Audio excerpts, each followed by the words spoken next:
Ladies and gentlemen, a gentleman who has a wealth of experience about Indian realty and the construction sector in general across the world. He is Managing Director South Asia of the Royal Institution of Chartered Surveyors. Please put your hands together for Sachin Sandhir.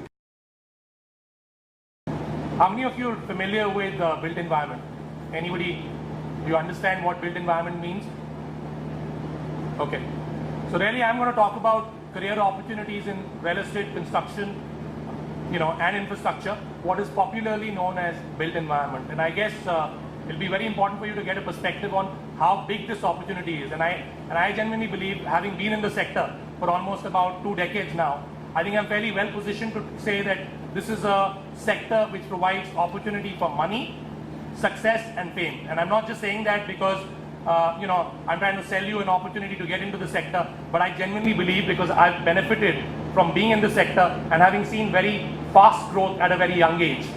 So I'll start my presentation by just elaborating a little bit further on what does built environment really mean. So when we talk about built environment, the places we live in,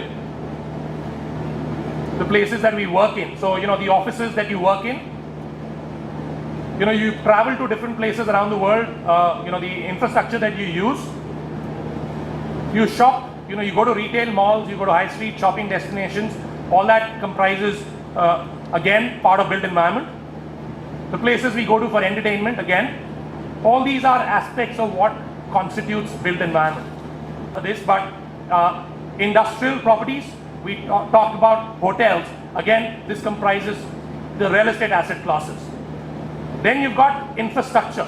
Infrastructure is pretty much all around us. So the roads, the ports, the highways, all that comprises infrastructure. Again, very, very specialized in terms of what this profession and the skill sets that it needs. And then there is construction, because at this all this infrastructure needs to be built, and it needs to be built by professionals who are experts in this area. So there's a huge aspect of construction management, which is something that comprises of built environment. And then there are services and consulting aspects of built environment, which is real estate transaction services and consulting services, which also constitutes built environment. Just to highlight, this sector employs 50 million people. 50 million people. This is the second largest after agriculture. It contributes 17.5% of India's GDP. Now, no sector contributes that kind of GDP, as much as real estate, construction and infrastructure does. So 17.5% of India's GDP. Now, why is this, so if there are 50 million people employed in the sector today, what is this poise? What kind of growth are we looking at here? We are looking at about trillions of dollars of investment coming into the sector. Just over the next 5-year plan, there's almost about $1 trillion of investment that will come into infrastructure. Now let's talk about why this will continue. This growth will continue in real estate and construction and infrastructure. Because our population is 1.4 billion people. Anybody who looks at, any trends around the world, there's something called urbanization that has happened in all parts of the world. People have moved from small towns and villages to cities. Why? Because employment opportunities are available in cities. And that's why this urbanization, now if you really look at markets around the world, if you really look at South Korea, if you look at the US, urbanization is almost 85 to 90% of the people live in cities. Now that's huge. But let's talk about India. How many people live in cities? Only 32%. Now that means that jobs have to be created in cities, and people are moving from villages, towns to cities for growth, employment opportunities.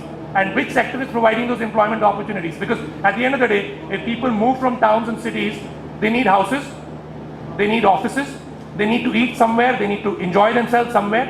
And that's really where the opportunity for infrastructure, for real estate is pretty much predetermined with all the urbanization that is happening in this country. Which close to right now only 200 million people live in cities. This number is going to go up to 500 million. I'm not saying that. McKinsey is saying that. Okay. This number is likely to go up to 700 million by 2050. Now, imagine 200 million is the number right now. It's going to go up to 700 million.